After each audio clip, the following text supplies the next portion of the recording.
Los saludamos muy cordialmente y le damos la bienvenida a una nueva edición de La Semana. Ya saben ustedes que esta revista tiene el único propósito de llamar la atención sobre determinados temas de la actualidad, sobre aquellos temas que ocupan en las grandes páginas, los grandes titulares, y también sobre aquellos otros sobre lo que la sociedad parece que no quiere enterarse y por eso no habla de ellos. En otras palabras, pretendemos ser, en muchos casos, la voz de los que no pueden hablar, de los que no tienen la posibilidad de usar la palabra. Y vamos a también hacer un ejercicio de lo que significa pensar. ¿Qué significa pensar acerca de toda la información que recibimos? Un ejercicio de pensar va a ser este. Es una norma no escrita en la política mundial, que cada gobernante que asume durante los primeros 100 días se le da una especie de tregua. Esto ha ocurrido con el presidente de Estados Unidos. Vamos a escuchar este comentario.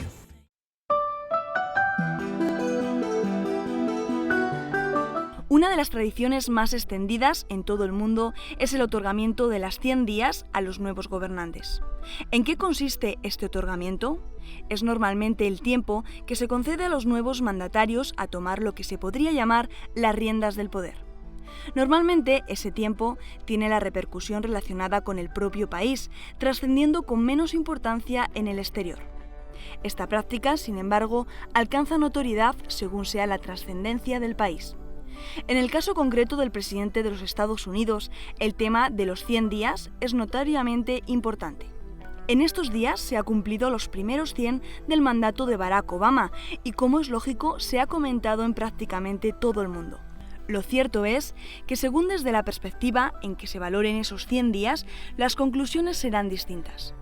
Pero en lo que prácticamente ha habido unanimidad, ha sido en destacar que el nuevo presidente ha estado a la altura de lo que se esperaba. Como es casi tradicional, hay quienes lo critican por haber desarrollado pocas acciones. También hay otros que lo critican por lo contrario, por haber hecho demasiadas, o lo que es lo mismo que decir, por poco o por mucho. De todas maneras, tratando de ser todo lo objetivo posible, es evidente que hay un rotundo saldo a favor del nuevo presidente. Se trata de que se ha recuperado la imagen de la primera potencia mundial, a niveles casi desconocidos en los últimos años. La otra cuestión es la actitud de prudencia y apertura que ha desarrollado su administración.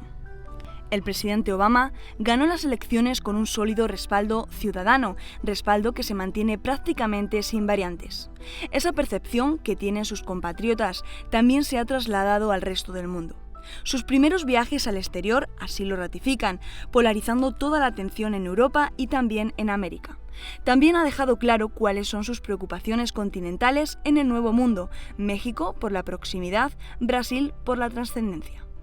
En Europa, la principal reunión celebrada en Londres refrenó la histórica relación de Estados Unidos con el Reino Unido. 100 días son muchos días para la historia del nuevo gobierno y también pueden ser pocos para abrir otros juicios sobre el presidente Obama.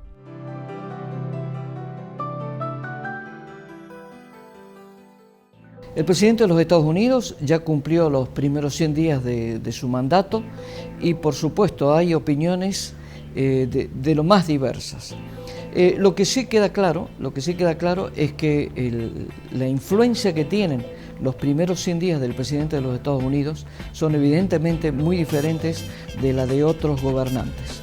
Y esta es una apreciación que nosotros nos tenemos que acostumbrar a hacer, a tratar de discernir acerca de los que escuchamos. Y a propósito de eso, en esta sociedad que se autotitula moderna, progresista, de avanzada, una de las cuestiones fundamentales que se habla en estos tiempos es del sexo. Pero ¿cuál es el verdadero sentido del sexo? Vamos a comentarlo en esta página de La Semana. Quizás sea uno de los temas más recurrentes de todos los que se comentan o de todo lo que se habla en los medios de comunicación. La cuestión del sexo es evidentemente fundamental para los seres humanos desde el momento mismo de su creación. Fue en tiempos del comunismo una de las herramientas para proclamar la supuesta libertad de las personas. El llamado amor libre permitió que el sexo fuera como una herramienta para poder lograr determinadas condiciones en la población. Si eso fue en el comunismo, no menos impactante fue el amor libre proclamado por el movimiento de mayo del 68 de París, junto con su correlato con el movimiento por la paz, con los hippies, llevado a la libertad total del sexo. A todo esto se agregó la actitud cada vez más permisiva de la sociedad, incluyendo la utilización de las drogas. En este caso, el de las drogas se llegó a decir que no solamente no eran malas para la salud, sino que eran beneficiosas. En ese clima, el sexo se convirtió en un instrumento más para supuestamente hacer una sociedad más moderna, más progresista y más libre. Sin embargo, los resultados de toda esta permisividad hacia el sexo han llevado a la sociedad a situaciones gravísimas. España ha soportado en un plazo de menos de 10 años más de 1 millón de asesinatos de niños bajo el epígrafe de abortos. Solamente el año pasado se cuentan por miles las jovencitas con embarazos no deseados, estimulados entre otras cosas por la llamada píldora del día después. Este panorama se fundamenta en que la sociedad quiere instrumentar el sexo como un componente más para influir en los comportamientos de las personas. En realidad, el sexo fue creado por Dios para el disfrute entre el hombre y la mujer unidos en matrimonio. Ese es el límite que se pone al sexo de acuerdo a las normas establecidas para el hombre y la mujer. Cuando no existe el matrimonio, se llega a la supuesta libertad, que en este caso solo trae un supuesto clima de progresismo, que solo lleva a la destrucción espiritual de las personas. Y también a soportar la tragedia de los abortos, que convierten en asesinas a las mujeres que se lo practican. Es tiempo de meditar acerca de lo que la sociedad nos propone como moderno y progresista y ejercer libremente nuestro derecho de vivir conforme hemos sido creados.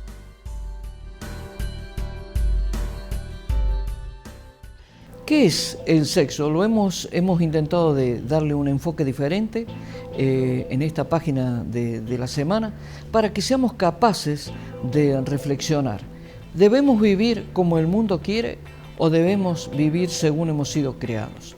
Lo cierto es que las personas que tratamos de vivir según hemos sido creados tenemos una serie de límites, pero esos límites que para la sociedad son perversos y que para la sociedad son una forma de coartar la libertad, para quienes vivimos dentro de esos límites es precisamente la mejor manera de vivir en libertad.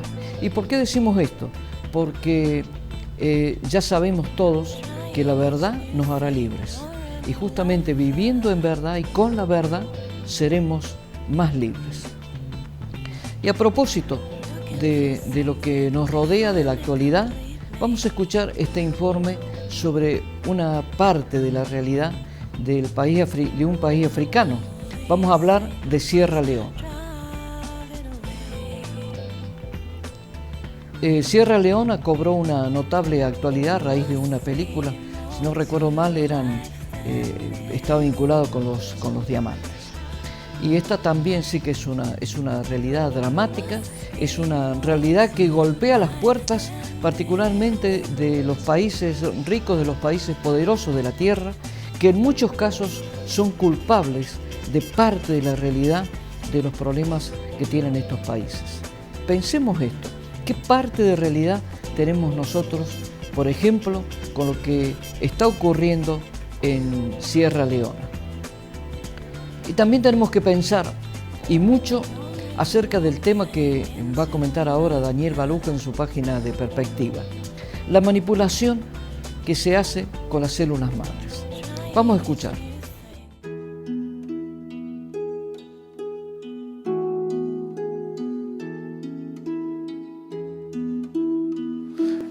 Para ver que poco a poco se va normalizando y estamos consiguiendo que se reconcilie la gente, que se olvide la guerra, que se viva la paz. Y entonces ya los jóvenes con los que trabajamos ahora, jóvenes que fueron soldados, jóvenes que fueron víctimas de estos soldados, son jóvenes que se plantean los problemas de cualquier joven de Sierra Leona. Y el problema de estos jóvenes es que en un país como Sierra Leona, aunque sea muy rico y haya muchos diamantes, se haya descubierto también coltan, se haya descubierto petróleo, los jóvenes no tienen futuro. La educación es un privilegio, muy pocos muy pocos pueden permitirse ir al colegio, y sobre todo lo que es la educación secundaria, por no hablar de la universidad. La universidad es un lujo que solamente los muy ricos se pueden permitir en Sierra Leona. No hay nada de sanidad. Nosotros el médico más cercano que tenemos es el Hospital San Juan de Dios, que está a 6 horas de camino. Si alguien se pone enfermo, pues evidentemente se va a morir porque no hay forma de ir a un médico. No hay luz, no hay agua potable. Y entonces los jóvenes van creando frustraciones. Dicen, no tenemos futuro. Y quizás ese es el problema que tenemos que trabajar ahora nosotros con ellos. Es decir, crear oportunidades para que estos jóvenes puedan salir adelante y sean ellos mismos los que se queden en su pueblo, que no intenten meterse en un cayuco y venirse para España, se queden en su pueblo y sean ellos los que poco a poco puedan cambiar la situación de un país como Sierra Leona. Porque esta frustración, si no se ayuda a estos jóvenes, si no se les da oportunidades, va a hacer que posiblemente dentro de un par de años la guerra vuelva a surgir en Sierra Leona. Entonces hay que trabajar con ellos para enseñarles que la paz es más importante que la guerra y hay que darles oportunidades para que sean ellos mismos los que puedan convertirse en líderes de su país y sean ellos los que puedan hacer el cambio y crear las oportunidades para que no vuelva a haber guerra, no vuelva a haber violencia en Sierra Leona y para que los jóvenes tengan un futuro en su propio país. Yo me voy a parar aquí porque lo demás, los detalles, lo vais a leer aquí en este cuento, vais a ver no solamente la historia de Suluco, sino también todo el tema de menores soldados y toda la obra que la obra social de la Caixa está haciendo en muchas partes del mundo. Y yo lo que creo que sería más importante y más interesante es si vosotros hicieseis preguntas, si quisierais saber algo, y así, bueno, pues nos centramos en lo que realmente os interesa. Muchas gracias. La ciencia puede decir que todo es posible, que todo está permitido, que el único límite que tiene el hombre es su propio límite. Después de ese no hay otro. En otras palabras, nos están diciendo que el hombre es lo más importante de todo lo que existe.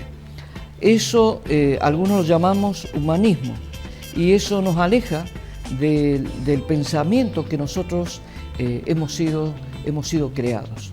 Por eso es muy importante que reflexionemos sobre este tema de la manipulación genética y cuáles son los límites que debe tener y cuáles son los límites que le debemos poner a la manipulación genética.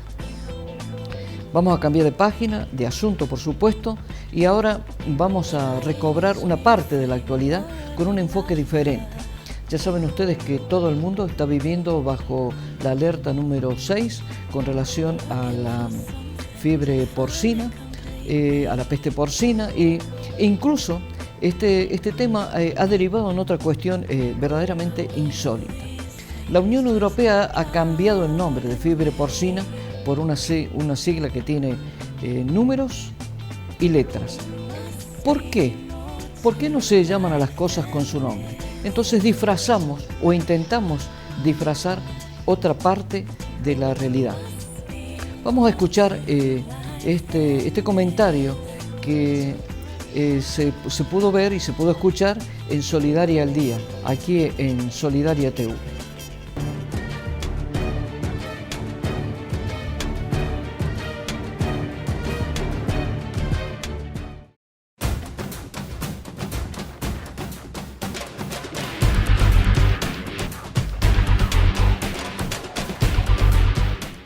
Ciudad de México. Ante la certeza de que lo peor de la epidemia de la gripe N1H1 ya pasó, el gobierno mexicano decidió ayer relajar parcialmente las rigurosas medidas preventivas que incluían el cese de las actividades escolares, la paralización de las administraciones públicas, el cierre de bares y restaurantes y la suspensión de todo lo que implicará la aglomeración de personas. Ayer se decidió que a partir del jueves empezarán a reanudarse las clases en forma escalonada. Mañana se retomarán las actividades en la administración pública y se permitirá la apertura de bares y restaurantes, pero solo con el 50% de su capacidad colmada. Cines, teatros, estadios de fútbol y centros de diversión nocturna permanecerán cerrados. El secretario de Salud, José Ángel Córdoba, dijo ayer que en caso de decidirse, por ejemplo, la apertura de los estadios, se deberá respetar la distancia mínima de 2 metros entre espectador y espectador. La noticia de ayer fueron tomadas con evidente alegría por los habitantes de Ciudad de México, que ya el domingo habían comenzado lentamente a volver a las calles, pese a que aún seguía rigiendo la prohibición de apertura para los comercios que no fueran esenciales. Para la comunidad, todas las tiendas y negocios de Ciudad de México abrieron sus puertas y en las calles se notó un mayor movimiento. Dentro de la magnitud de la tragedia sanitaria que aún se vive en estas tierras, las buenas noticias motivaron también cierto toque de humor, sobre todo luego de que el propio secretario de Salud decretara el domingo por la noche la muerte lisa y llana de Corbata, acusada de ser receptora de todo tipo de gérmenes y, para colmo, de terminar metiéndose en la sopa de cualquier hijo de vecino, con la agravante de no ser sometida con la regularidad necesaria a una reparadora limpieza a base de agua y jabón y plancha. Fue justamente la Corbata el blanco de las chanzas, seguida muy de cerca por aquellos que desean reencontrarse en el corto plazo en una romántica cena a la luz de las velas, en algún acogedor restaurante. Sucede que a partir de mañana la distancia para respetar entre comensales en los restaurantes debe ser como mínimo de 2 metros y esos sitios solo podrán trabajar con el 50% de sus mesas ocupadas. Otra tanto ocurrirá con las clásicas parejas de enamorados que en la penumbra de un cine encontraban el lugar ideal para rumacos. Cuando se autorice la apertura de cines y teatros, cosa que todavía no ocurrió, deberá haber por lo menos 2 butacas vacías entre espectador y espectador. Además, la fila de asientos anterior y posterior al espectador deberá permanecer vacía. Siguiendo con esta suerte de manual de nuevas costumbres sanitarias, con la consigna del distanciamiento social, la Secretaría de Salud advirtió que la flexibilización de las medidas no implica un relajamiento de las recomendaciones de higiene. Se insiste en el uso del barbijo, en el lavado constante de manos con agua y jabón y en el uso de desinfectantes o gel de alcohol. Además, el gobierno pidió evitar compartir plumas, lápices, marcadores y CDs en oficinas, así como desinfectar 3 veces al día los teléfonos, manijas y teclados como medida preventiva. Muy a pesar de las parejas de enamorados, también besos, abrazos y estrechamiento de manos siguen en veda.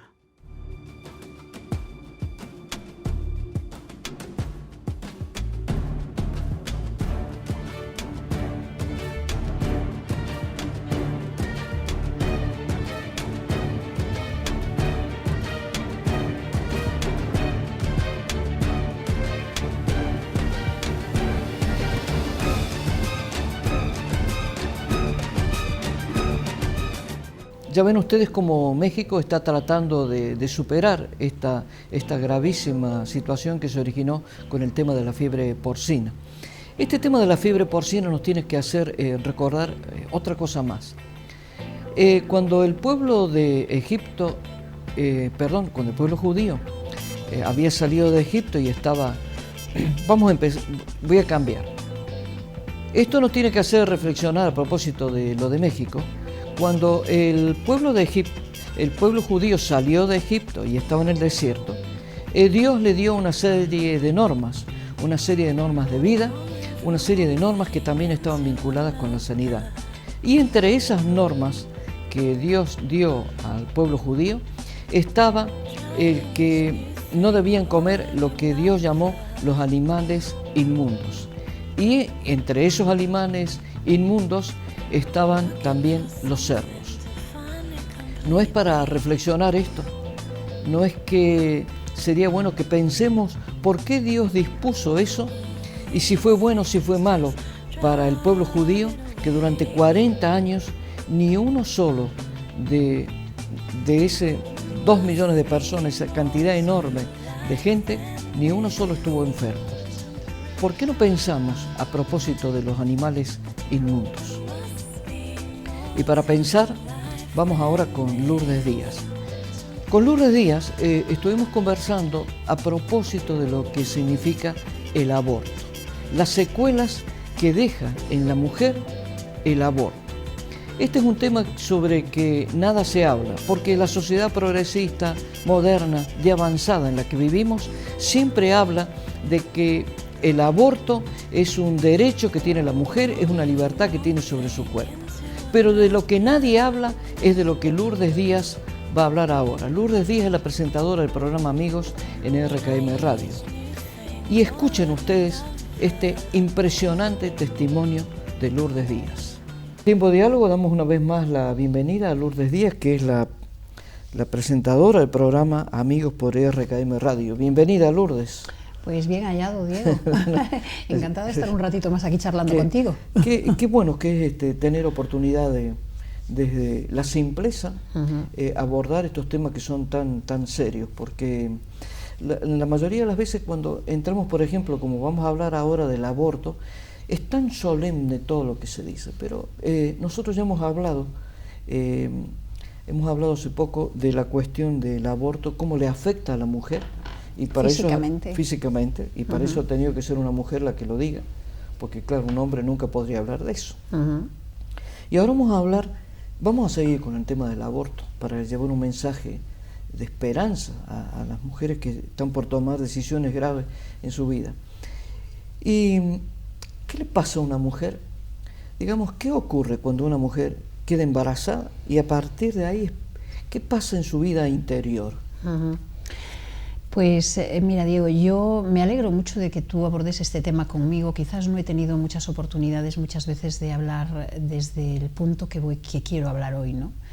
¿Por qué? Bueno, pues por la sencilla razón de que cuando yo hablo en una tertulia del aborto, yo soy la persona que modera y que presenta y que, bueno, más o menos equilibra en la mesa, y nunca he tenido la oportunidad de dar o de contar lo que te voy a contar hoy, que es... Estoy en otro punto diferente y estoy pues en otro ángulo. Desde otra perspectiva. Así claro. es. Entonces, tengo la oportunidad de decirte hoy que yo hace muchos años me hice un aborto por el cual yo pagué un dinero. Era en la época en la que era imposible prácticamente abortar aquí en España. Y bueno, muchas mujeres viajaban a Portugal y otras viajaban a Inglaterra, y en ese instante aquí en Sevilla pues había un médico que no era español, que era de otro país, y él en una clínica normal pues realizaba abortos. Él pagaba, las mujeres ingresábamos allí para hacernos un legrado, se decía, esta mujer viene a hacerse un legrado, tú firmabas como que ibas a hacerte un legrado, que es un raspado de matriz. Y lo que te llevaban era dentro, y él pagaba del dinero que tú le pagabas a él, él pagaba a las enfermeras que eran de allí del hospital y le ayudaban en ese aborto. Tengo que decir que yo en ese momento estaba divorciada. Bueno, no tenía todavía el divorcio, estaba en trámites de divorcio, pero estaba separada. Y por lo tanto aquel embarazo no era de mi compañero ni de mi esposo, no tenía una pareja fija, me quedé embarazada e inmediatamente empecé a pensar que yo ese hijo no lo podía tener porque no venía en un momento adecuado. Yo estaba sola, a mis hijos los tenía con mis padres y yo tenía que trabajar y no me podía hacer cargo de ese bebé. Entonces yo, de verdad que parece como que inmediatamente te salen todos los resortes negativos del por qué no puedes tener esa criatura.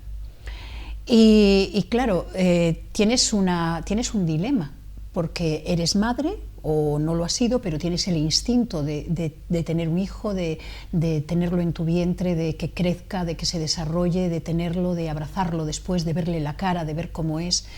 Y por una parte yo tenía todas esas luchas, me encantan los niños, siempre me gustaron muchísimo los niños, entonces yo tenía la lucha de saber cómo sería, qué sería, cómo lo podría llamar, cómo no lo podría llamar. Eso todo estaba en mi mente. Pero después, claro, tenía otras circunstancias que me llevaban a tener que pensar, pero no puede ser. Entonces había una contradicción dentro de mí, había una lucha terrible entre el sí tenerlo y no tenerlo, y claro, ganaron las circunstancias negativas, las de que no puedo, tengo que trabajar, no tengo quien lo atienda, yo no puedo llegar a mi casa y a mis padres con otro hijo, porque pues no me van a querer, me van a echar. Encima me van a decir que me lleve los otros que tenía allí, mis dos hijos mayores, a mi hijo y a mi hija. Y entonces, pues bueno, eso me llevó a decantarme por el no puedo tenerlo. Y después de haber... Pero te voy a interrumpir aquí, sí. Te voy a interrumpir aquí, y te voy a preguntar, ¿y no hubo nadie que te echara una mano, nadie que... Al contrario, todas las personas que encontré a mi alrededor, ellas me aconsejaban que no lo tuviera. Es más, o sea, fíjate tú qué facilidad tuve para encontrar una persona que lo hacía, porque yo era una persona muy echada para adelante, pero al mismo tiempo no me gustaba mucho salir del entorno. Yo, como no sabía el inglés, no sabía el idioma, me daba un poco de terror marcharme a hacer algo así a un país donde no me entendía con nadie. Claro. Entonces, pues me fue muy sencillo encontrar la persona que me dijo, tú no te preocupes, aquí te va a costar tanto, me costaba muchísimo más que salir a Inglaterra, te va a costar tanto, pero puedes hacértelo aquí y tal, y inmediatamente todas las cosas se fueron encajando, o sea que, ¿sabes? No encontré ningún impedimento, no encontré nadie que me dijera no lo hagas, sino todo lo contrario. Tenía que hacerlo, que era lo mejor que podía ser para mí. Claro. Nadie pensó en el bebé, ni yo misma pensé en él, aunque tenía aquellas luchas internas, pero yo pensaba egoístamente y así lo hice. Me fui a hacer el aborto. Recuerdo que cuando estaba recobrando el conocimiento, porque me pusieron una anestesia total, y en algunos momentos de la operación yo recobraba la lucidez aún con la anestesia, y yo les oía hablar y oía todo lo que estaban diciendo y todo lo que estaban haciendo, y te puedo decir que si no fuera por el Señor yo no podría olvidarme de esa sensación, de las cosas que escuchas, de las cosas que escuché y de las cosas que viví en aquel momento. En esos momentos estaba embarazada ya de 4 meses, casi 5 meses, por lo tanto era un bebé totalmente formado, y por lo tanto pues incluso me enteré del sexo que iba a tener, que era un niño, y durante mucho tiempo yo me he sentido verdaderamente culpable por todo aquello. Y la tristeza y el dolor en mi corazón durante años, pues yo los apagaba pues, con otras cosas, ¿no? Bebía o tomaba drogas o me evadía, pero realmente estaba en mi corazón y mi mente aquello que había hecho y lo que pasé después de aquellos días. Tuve problemas físicos también, por supuesto, porque después de cometer aquel aborto, pues estuve a punto de morir por una hemorragia, y aquello pues me causó una sensación tremenda y terrible, el verme que estaba con peligro de muerte, ¿no? Pero lo que sí quedó en mi corazón fue el destrozo de no haber tenido ese bebé durante años, y todavía hoy cuando veo a niños, cuando veo jóvenes, pues pienso que mi hijo podría tener tantos años, ¿no? Si viviera ahora mismo, pues ese hijo podría tener 25 años. Y bueno, pues la verdad es que para mí ha sido tremendo, ¿sabes? Fue como arrancar algo de mi corazón, cuando después de muchos años después, yo conocí al Señor. Ahí Dios pudo mostrarme que Él me había perdonado, pero te lo digo sinceramente, durante todos los años recuerdo aquel hecho, recuerdo aquello que yo escuché, aquello que yo viví. No se te va de la mente. Y no se me va de la mente. No se te va, claro. Y si no tuviera el Señor sería terrible para mí vivir con aquello, porque es como que queda una parte de tu vida rota, claro. Como que hay algo, o sea, es que además encima ves a tus otros hijos y sabes que hay un hijo que tú no has querido tener, claro. Que tú has rechazado. Tú puedes decidir porque es tu cuerpo, pero tú sabes perfectamente que tú le has quitado la vida a otro ser, claro. Lo sabes, no se te escapa para nada eso. Yo también te voy a contar algo. Yo participé, digamos, fui cómplice de un aborto. Yo muchas veces pensar que mi hijo tendría ahora 39 años. Entonces uno dice, y es algo que también es verdad que uno ha pedido perdón y yo tengo la certeza que Dios nos ha perdonado, ¿no? Pero esa sensación de haber dejado algo tan importante atrás en tu vida, hay veces que se torna hasta casi insoportable, ¿no? Claro, date cuenta de que estos seres no han pedido venir al mundo. Ellos no intervinieron en absoluto en nada de lo que sucedió. O sea, yo fui promiscua, era una persona que tenía un desorden en mi vida y por lo tanto, pues en ese fruto de ese desorden nació esa criatura, pero esa criatura no tenía absolutamente culpa de nada.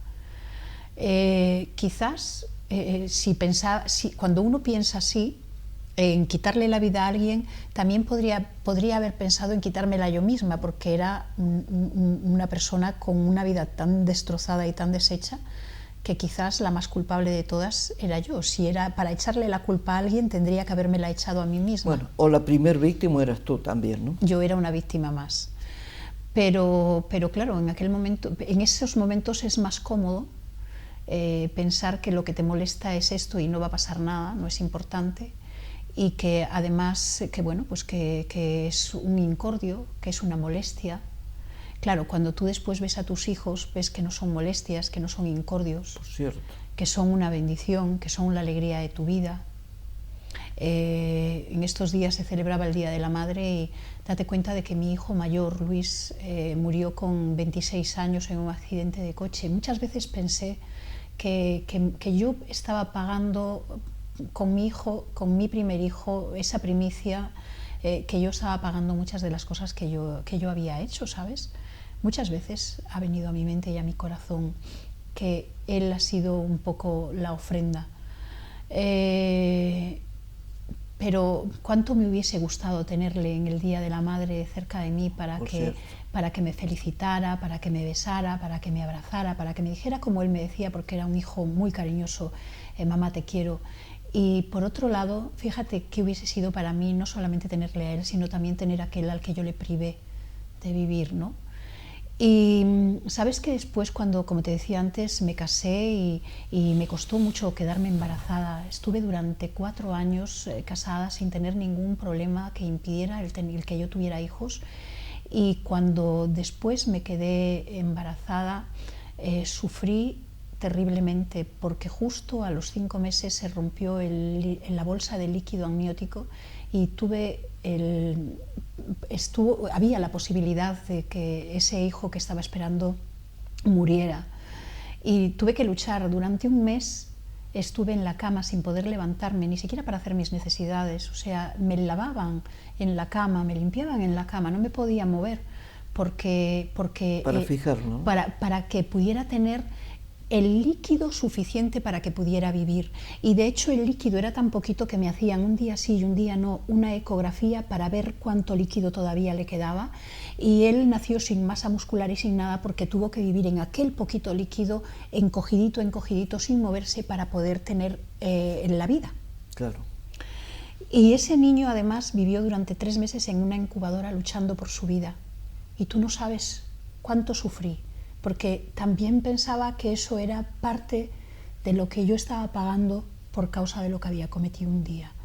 Porque ahí realmente me di cuenta de cuán importante es la vida, de cuánto luchan ellos por vivir y de cuánto habría luchado aquel bebé que en ese momento yo había decidido no tener, cuánto luchó para vivir, porque se resistía a morir. Claro. Es que es el principio de la vida. Es el principio, y además porque cuando uno habla de estas cosas siempre se vulgariza el asunto. Entonces uno dice, bueno, se puede hasta los 22, 24 meses, como va a salir la ley ahora, infelizmente va a salir la ley así, y sin embargo hay chicos que han vivido naciendo a los 5 meses y medio, 6 meses, sí. Es decir, se está quitando la vida a un niño que a lo mejor en el mismo hospital, mientras en el mismo lugar, en el mismo hospital, hay un niño peleando por su vida en la incubadora, hay otro que se está matando a los 5 o 6 meses con la misma edad. Entonces uno dice, ¿por qué somos capaces de hacer esas cosas los hombres? Para que tú veas que muchas veces decimos, yo no entiendo cómo esta persona ha podido llegar a un colegio, a un instituto y ha podido coger un arma y ha podido matar a tanta gente. Yo no entiendo cómo detrás de una persona que parecía tan normal hay un asesino. Bueno, pues detrás de muchas mujeres, yo lamento decir lo que voy a decir, Diego, te lo digo de verdad, porque yo sé que es muy duro lo que voy a decir, pero detrás de muchas mujeres, muchas de nosotras hay una asesina que mata a una criatura, a un ser humano. No importa la edad que tenga. ¿O es que es menos ser humano porque tenga 4 meses de vida en el vientre de su madre? ¿Es menos ser humano? Claro. No, es un ser humano. Nos echamos las manos a la cabeza y se levantan aquellos que defienden la vida de los animales, se levantan aquellos que defienden la vida de algunas plantas que están en extinción, para que no la... Mira, aún recuerdo de un señor que ha pagado una condena por coger una planta de una manzanilla que prácticamente no queda, y la cogió cuando estaba dando de pastar a sus ovejas. Aquí en España ha sucedido esto, en un pueblo de España. Me acuerdo. Entonces, y ese señor tuvo que pagar una condena por coger una planta que estaba a punto de extinguirse, y nosotros, sin embargo, tan libremente decidimos en qué momento una mujer puede abortar, claro, en qué momento una mujer puede asesinar. ¿Es asesina la mujer que lo permite, que lo hace? ¿Es asesino el médico que lo hace? Y son asesinas las enfermeras, son personas que colaboran y participan de ese asesinato. Ahora, fíjate, hay algo que nunca debemos perder de vista, y es que en esta sociedad tan permisiva en la que vivimos, donde todo vale, donde el fin justifica los medios, en Estados Unidos dice, si te parece bien, hazlo. Es decir, hemos roto todos los límites. Sí. Ahora, sin embargo, uno dice, ¿y por qué están ocurriendo determinadas cosas en la sociedad? Fíjate, para dar un ejemplo concreto, ahora estamos viviendo este drama de la peste porcina. Y todos los hombres nos hemos olvidado que Dios habló de los animales inmundos. Y nosotros decimos, pero eso es para hace 2000 y pico de años, no tiene nada que ver con nosotros. Pero Dios dijo, no comáis de alimentos inmundos. Y el cerdo es uno de esos animales inmundos. Sin embargo, nosotros alegremente decimos, bueno, Dios es Dios, pero nosotros somos nosotros. Hemos montado toda una industria, le hemos querido cambiar de nombre al virus para no hablar de que sea porcina, la fiebre, ¿verdad? Sí. O sea, nosotros mismos nos estamos disculpando. Si nos estamos disculpando con un asunto como este, es mucho más grave y mucho más serio lo que estamos haciendo con los niños. Fíjate que este país, que tiene 45 millones de habitantes, debería tener 46 a causa de los abortos. Así es. Debería tener 46. Es decir, es que ya no solamente se está jugando con la vida de las personas, sino que se está jugando con la vida del país, porque este país sería más grande. Cuando uno mira todo eso, uno dice, ¿y por qué nosotros no tenemos límites? ¿Por qué no hay nadie que viene y te dice, pero ¿por qué no lo tienes? Nadie viene y te dice, tenlo, porque siempre optamos por la salida más fácil. Claro. A mí nadie vino y me dijo que lo tuviera, pero además de eso, a mí los médicos tampoco no me dijeron absolutamente nada, ¿sabes? Lourdes Díaz nos dio realmente un conmovedor testimonio a propósito de lo que significa el aborto, a propósito de las secuelas espirituales y físicas que deja el aborto en una mujer. Cuando a una mujer se encuentra en esa situación tan límite de tener que tomar una decisión, nadie le habla de estas consecuencias. Todo lo contrario, le dice que es una simple operación, que es casi como sacarse una muela, pero nadie habla de lo que Lourdes Díaz ha hablado. Lo pensemos y lo guardemos en nuestro corazón, porque a lo mejor alguna vez nos será útil en lo personal o será motivo de dar un buen consejo a alguien que lo esté necesitando. Vamos a cambiar de tema y vamos a poner una página diferente. Una rosa, una sonrisa. Los voluntarios de Remar Internacional estuvieron participando de este precioso tiempo que se denominó Una rosa, una sonrisa.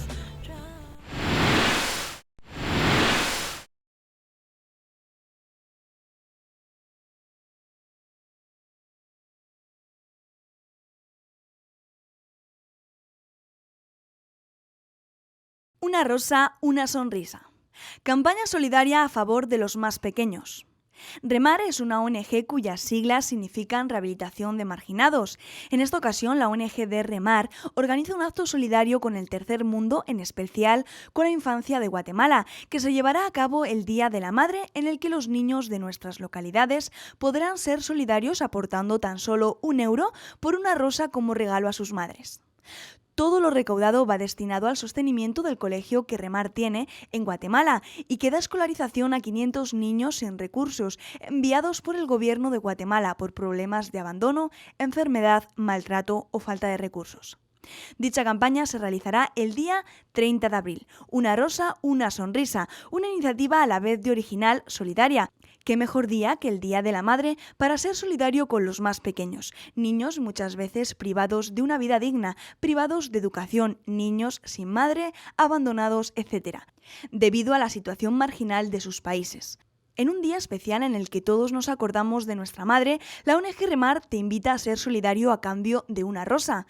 No una rosa cualquiera, una rosa que va a contribuir en esta ocasión a la erradicación de la pobreza. Todos los fondos recaudados con esta campaña, una rosa, una sonrisa, irá destinado al Colegio El Olivo II en Guatemala, uno de los 66 países en los que tiene obra misionera la ONG de Remar. Estamos con Lola Narváez, técnica de cooperación al desarrollo de aquí de Valdemoro. Ante todo, darte las gracias en nombre de Remar Guatemala, del director José Gómez. Nos expresaba sobre todo gratitud por colaborar en esta campaña Una rosa, una sonrisa. Cuéntanos qué ha sido para vosotros poder participar de esta campaña. Pues se puso en contacto con nosotros de la ONG Remar y nos explicó el proyecto que va dirigido a niños, a la infancia, y nos pareció muy interesante. Entonces, bueno, contactamos con los colegios para ver si querían colaborar, porque va dirigido a un colegio que tienen en Guatemala. Bueno, primero, gracias a vosotros, ¿no? por estar ahí, por hacer el trabajo que hacéis. En este colegio siempre hemos primado la formación en valores, ¿de acuerdo? Entonces, este tipo de iniciativas pues, suelen tener muy buena acogida entre todos los alumnos y las familias. Y esto, pues bueno, creo que es una idea brillante también, hacerlo justo antes del Día de la Madre. Y bueno, pues forma parte de nuestro proyecto educativo, en definitiva. Sensibilizar a los alumnos desde bien pequeños, pues con la necesidad que tiene este mundo de que estemos comprometidos con los más necesitados, nada más. Eso es un poco la filosofía. Bueno, yo había oído hablar de Remar, lo que pasa es que bueno, no había tenido la oportunidad de colaborar con ella, nunca. Entonces, bueno, pues la idea me pareció muy interesante y digo, bueno, pues normalmente colaboramos con todos los que podemos. No todo lo que nos gustaría o lo que quisiéramos, porque son muchas las organizaciones, muchas las ONGs, y entonces, bueno, pues con todas hay que participar pues, un poquito solamente, lo que podemos. Sobre todo, las gracias son nuestras hacia Remar para que nos den esta oportunidad y la idea de que podamos colaborar de una forma más continuada a lo largo de los próximos cursos.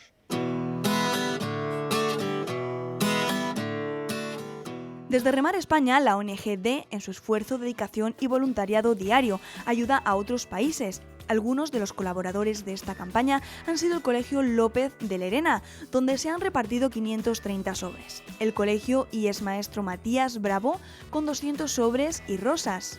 Y también ha colaborado el Colegio Marqués de Vallejo, todos estos en la localidad española de Valdemoro, donde se han entregado 590 rosas, representando a las 590 personas que han decidido ser solidarias en esta campaña de la ONG de Remar, una rosa, una sonrisa.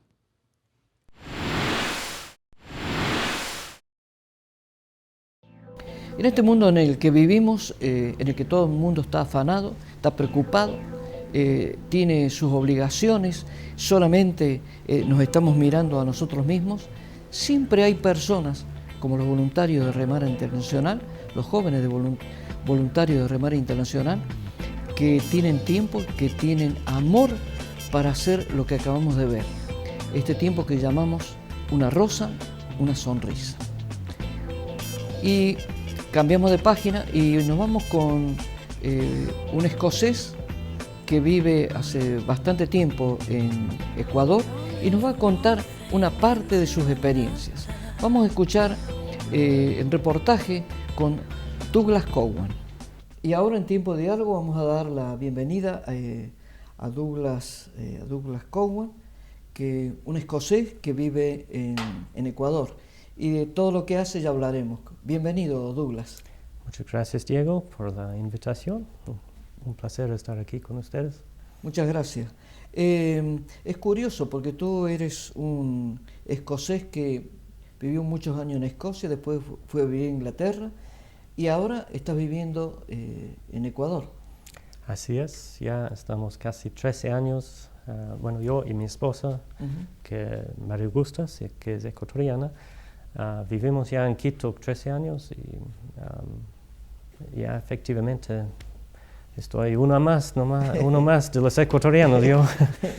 ¿Ya te has acostumbrado a la forma? Sí, hasta este año me dieron la oportunidad de votar ya en Ecuador, entonces sí, ha sido una modificación de la Constitución recién. Claro. ¿Y cómo ha sido ese cambio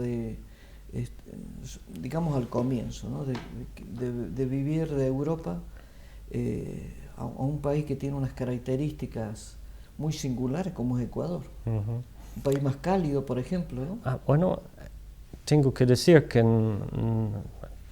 realmente no hay mucho agradable en el clima de Gran Bretaña. De vez en cuando sale el sol, pero no es como España aquí, que con mucha frecuencia pueden esperar bienvenidos al día del sol, ¿no? Sí, pero en Ecuador sí ha sido no ha sido nada difícil para mí adaptarme al otro clima que tiene ahí. Claro, pero también está el factor humano, las personas son diferentes. Sí, tienen más cálidas, tal vez. Yo poco a poco me he ido ajustándome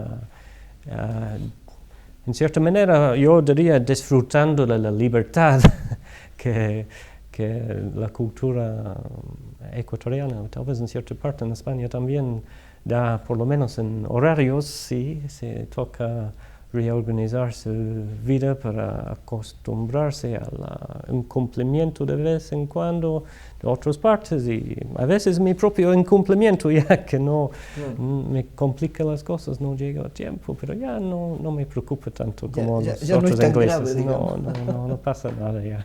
Claro, bueno, es otra manera de vivir, ni mejor ni peor que otras, ¿no? Y todo esto, ahora tenemos que decir que tú eres un hijo de Dios y cuéntanos sobre eso, Douglas. Bueno, yo creo en Dios, yo creo que Dios nos busca y yo he aceptado la invitación de Cristo para profundizar mi relación diariamente con Él y buscar sus caminos y aceptar el regalo de vida que Cristo nos ha ofrecido por medio de su muerte hace mucho tiempo. Esta fe propia mío y de mi esposa nos ha llamado a aceptar el desafío de Dios que nos puso en la vida, a ver cómo podríamos facilitar y sus propósitos en nuestras vidas. Y para nosotros esto significaba y sigue significando que dejemos a Inglaterra y fuimos a vivir en Quito, en Ecuador. ¿Y en dónde trabajas tú? Bueno, yo tengo una actividad no tan fuera parecido a lo que ustedes están haciendo aquí en Solidaria Televisión. Yo soy colaborador en lo que se llama Unción Televisión, Unción con un S, que es un canal que compite con las otras televisiones que tenemos ahí en Ecuador. Es un canal con un propósito no solo ser presencia en la media y pasar anuncios, cuñas, noticias, pero tenemos un centro que se llama efectivamente consejería. Las programaciones de Unción son una mezcla de programas para toda audiencia, ¿no? Para familiares, para niños, deportes, noticias, revista y más que todo con orientación para ser competitivo con muchos otros canales que tal vez pasan un contenido que no es tan fácilmente identificar como aceptable para toda la familia. Así es. Y entre estos programas tenemos espacios publicitarios y se pasa cuñas como todo lo demás de canales, pero cada 15 minutos va a salir una cuña muy diferente y se trata de varios aspectos de la vida. Entonces en la cuña podría ser que se trata con un pequeño video, una pequeña grabación tratando de desempleo, por ejemplo.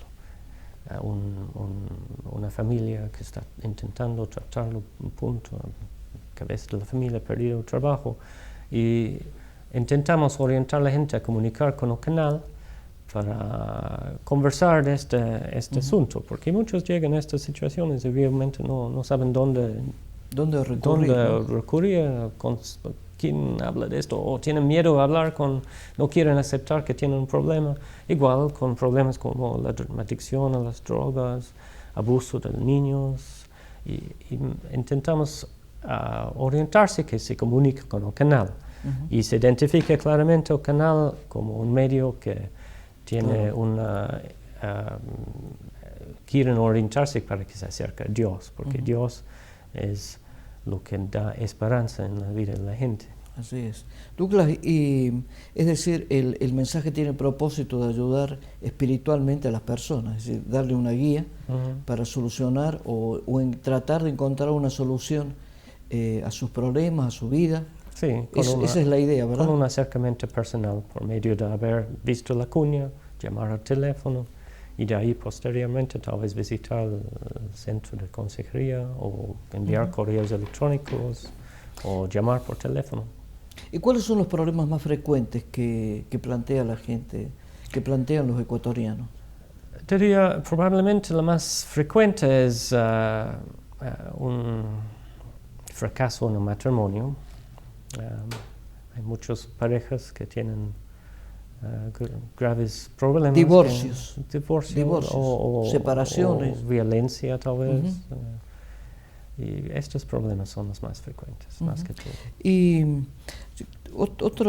a propósito de lo que estás hablando de las separaciones, fíjate que con este movimiento migratorio tan importante que hubo de Ecuador concretamente hacia España, y probablemente en este momento, bueno, probablemente no, los ecuatorianos son, digamos, el contingente de extranjeros más importante que hay, más numeroso que hay en España, y esto ha generado a lo largo del tiempo una situación muy singular y que no es buena para la familia, a propósito de lo que has dicho de la ruptura familiar. Y es que en los casos en que o se vino ella o se vino él, ahí se produjo una ruptura en el tiempo y naturalmente en el espacio de la relación familiar. Pero por otro lado, esto generó una situación nueva, que en muchos casos ella o en muchos casos él, o aquí o allí, han encontrado otra persona y esto generó hay una problemática en torno a esto muy seria. ¿Tú has podido advertir eso? Bueno, advertirlo en anticipación ha sido no difícil. No digo, pero digamos, ¿se está manifestando el problema? No, claro que manifiesta el problema. ¿Sí?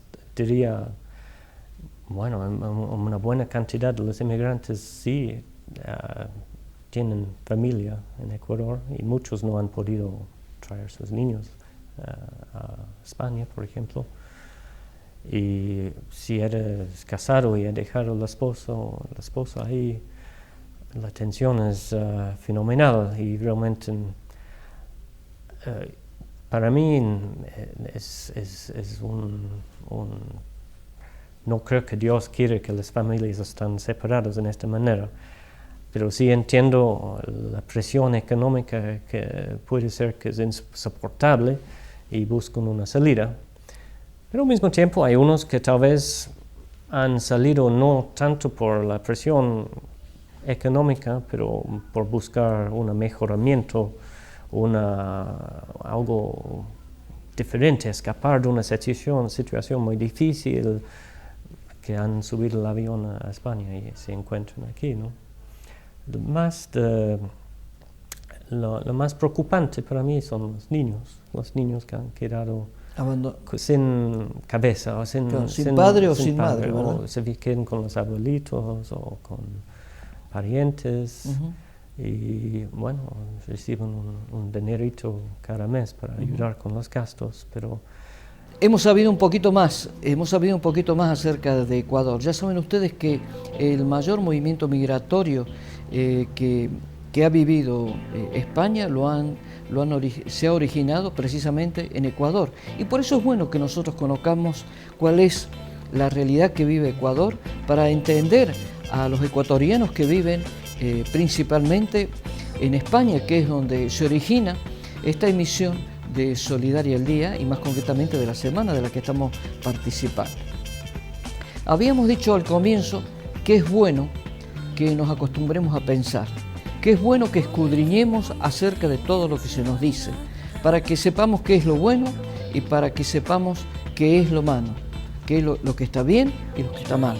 Pero seamos nosotros los que podamos reflexionar sobre eso, contrastando con la verdad, con la única verdad que nosotros sabemos que existe. Vamos a esta página de antivirus que hemos llamado Predicciones.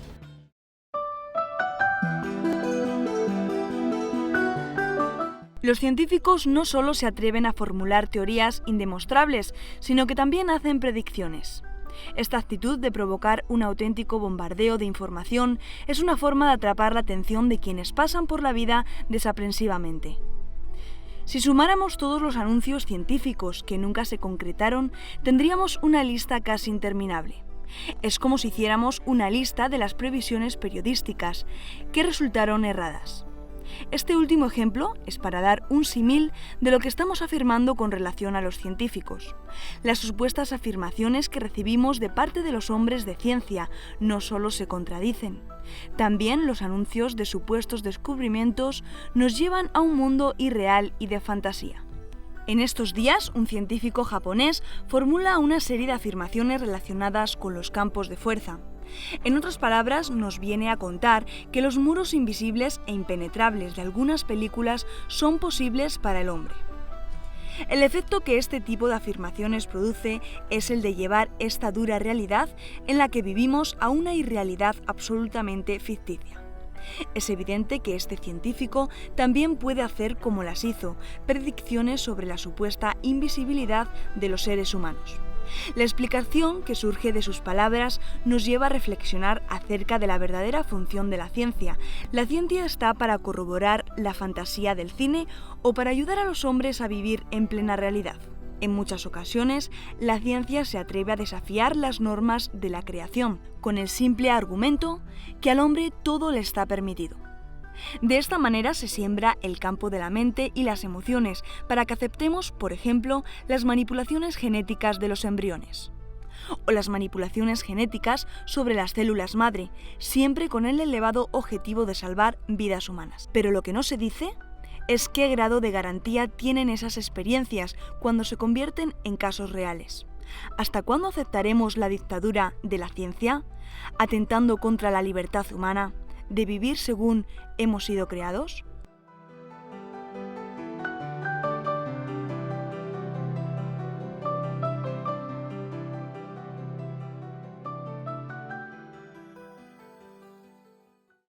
Y con esta página de antivirus que llamamos predicciones y que estaba relacionada con la ciencia, con los científicos, con los límites, con la falta de límites, con todas aquellas cosas que están vinculadas con esa aparente lucha que tiene que haber entre los hombres y la ciencia, o las personas que tenemos determinadas creencias con la ciencia. Nosotros entendemos que la ciencia debe estar inexcusablemente al servicio del hombre. Y estar al servicio del hombre es vivir de acuerdo a cómo hemos sido creados, a desarrollar la ciencia y la tecnología de acuerdo a cómo hemos sido creados y con las normas que hemos sido creados. Si este tiempo que hemos llamado la semana les ha servido para reflexionar, para ver un enfoque diferente de lo que es la actualidad, para hablar de temas sobre los que muy poco se escucha, para hablar, por ejemplo, del aborto y de las consecuencias tremendas que tiene en la mujer, un tema sobre el que prácticamente nadie habla. Si dentro de una semana les proponemos un tiempo similar, dentro de 7 días, aquí los esperamos, en la semana. Muchas gracias y hasta la próxima.